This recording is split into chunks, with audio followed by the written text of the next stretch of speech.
Baik, kita langsung beralih ke informasi berikutnya. Banjir akibat cuaca buruk di sejumlah wilayah Indonesia terjadi sebagai dampak anomali cuaca La Nina.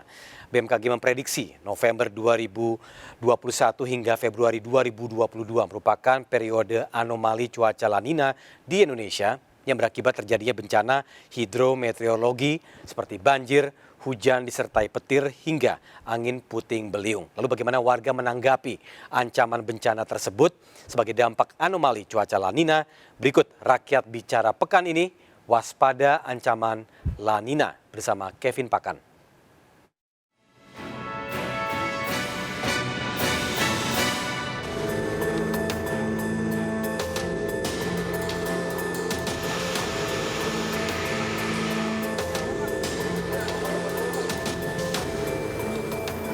Pemirsa, cuaca ekstrim yang melanda sejumlah daerah di tanah air membuat sejumlah daerah diterjang banjir bandang. Mulai dari Jawa Barat, Jawa Timur, hingga Jabodetabek tak luput dari impitan banjir. Selain ancaman cuaca La Nina dan juga banyaknya warga yang membuang sampah sembarangan hingga buruknya saluran drainase, seolah membuat persoalan banjir menjadi agenda tahunan di beberapa wilayah. Lantas apa kata warga terkait hal ini? Dan bagaimana antisipasi warga dengan adanya banjir susulan?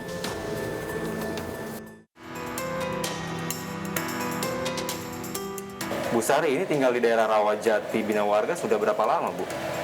42 tahun. 42 tahun. Dan ini juga dikenal sebagai daerah yang rawan banjir. Ya. Setiap tahunnya juga bisa dikatakan agenda banjir di sini. Tanggapannya melihat hal ini seperti apa, Bu, sebenarnya? Makin kesini makin parah ya banjirnya. Kami ngerasa banjir saat ini memang menjadi continue terus dari Januari, Februari, Maret, April kita selalu kena banjir. Sampai saat ini pun kemarin sebulan 4 kali kita banjir. Ini sudah tidak sehat menurut kami. Kami berharap ada sesuatu perubahan lah. Kami juga ingin hidup sehat. Seperti itu. Karena apa penyebabnya, Bu, sampai 4 kali banjir?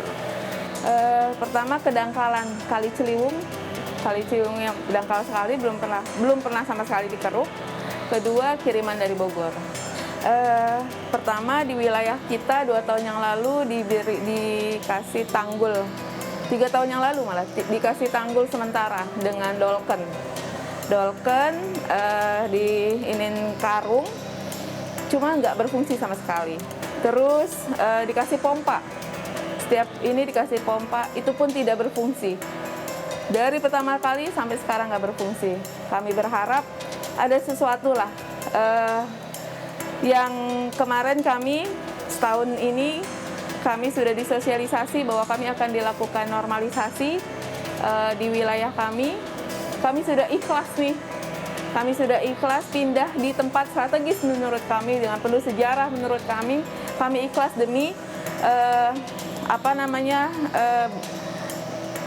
kemajuan dari Jakarta ini. Kami mengikuti program pemerintah. Maka dari itu kami berharap ini tidak PHP menurut kami gitu ya. Siklusnya gini sih kemarin itu, banjir tinggi, kita udah beresin, 2 hari kemudian tinggi lagi. Jadi bisa 12 kali rumah ini dibersihin. Secara pribadi iya, warga semua juga pingin pindah. Tapi kan pindah itu kan juga harus ada biaya. Rumah ini dijual pun mungkin nggak ada yang mau karena kondisinya banjir. Ya makanya tadi saya bilang mungkin program normalisasi itu membuat kami bisa sejahtera, membuat kami bisa hidup sehat, tapi kami berharap ganti untung. Pertama kami sudah siaga sih, karena kami punya info ketinggian air kan selalu diupdate. Terus biasanya warga lantai pertamanya dikosongkan. Kami berharap konsistensi dari keputusan Pergub Gubernur soal normalisasi di mana wilayah kami menjadi prioritas, Jakarta menjadi lebih baik. Tidak ada banjir lagi. Ya pertama-tama mindahin barang-barang yang penting ke tempat yang lebih aman, ke lantai 2 sih, kebetulan ada lantai atas ya. Kayak gitu aja sih paling juga. Kurang lebih sih kalau di rumah sekitar 1 sampai 1,5 ya. Kurang lebih segitu sih Mas.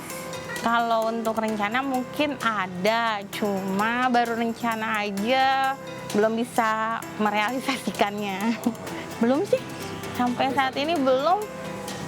Cuma ada itu tuh mesin sedot katanya dibikinin pintu air di gotnya kan. Nggak ada fungsinya, malah bikin tambah parah. Air kalinya sudah surut jauh, di sini masih genang. Capek banget ya. Terus was-was aja gitu, selalu mantau kira-kira info tingginya semana. Jadi kalau bisa dikeruk deh kayaknya biar lebih dalam lagi. Jadi jangan air datang sedikit langsung masuk ke rumah gitu. Jadi seperti dulu aja gitu, selain dinormalisasi katanya rencananya kan.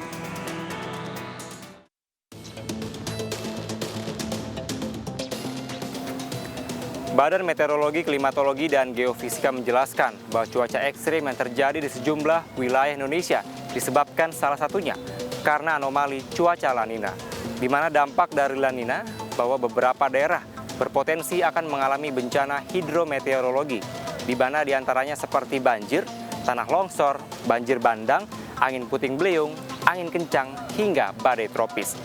BMKG juga mengatakan bahwa Indonesia harus bersiap mengalami adanya badai La Nina yang diperkirakan akan bergulir pada November 2021 ini hingga Februari 2022. Secara umum, bila dilihat bahwa akhir November 2021 diperkirakan sebanyak 87,7% wilayah Indonesia telah memasuki musim penghujan. Kemudian pada akhir Desember 2021 ini, maka diperkirakan sebanyak 96,8% wilayah Indonesia telah memasuki musim penghujan. Ya karena udah terbiasa di sini Pak, ya udah biasa Pak, paling selamatin barang udah terus fungsi Pak. Ya harapannya biasanya sih ya paling bantuan doang Pak. Kita berharap sih jangan sampai ada susulan lagi ya, karena memang kasihan gitu ngeliat teman-teman atau tetangga-tetangga yang mereka kena dampak dari banjir itu kasihan. Ya alhamdulillah saya aman banjir karena memang rumah juga tempat tinggal itu di dataran tinggi gitu. Tanggapannya ya kita sih bisa ngasih pesan aja ya ke teman-teman orang-orang yang masih melakukan penambangan liar atau membuang sampah gitu ya. Jangan lagi lah, kasihan gitu untuk apa, dampaknya ke kita lagi gitu loh. Harapan kita itu ya bisa lebih sayang lagi sama alam.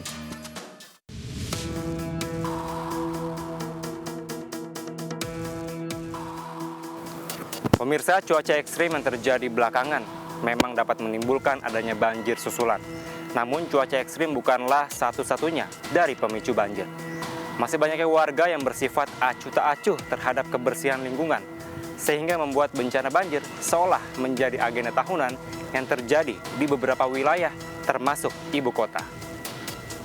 Diperlukan keterlibatan semua pihak untuk bisa bersama-sama menjaga kebersihan lingkungan dengan tidak membuang sampah sembarangan, apalagi melakukan penebangan hutan secara liar untuk mencegah banjir tidak kian parah di masa-masa mendatang. Demikian Rakyat Bicara pekan ini bersama saya Kevin Pakan dan juru kamera Harinta Kurniawan dan Sutrisno. Sampai jumpa pekan depan.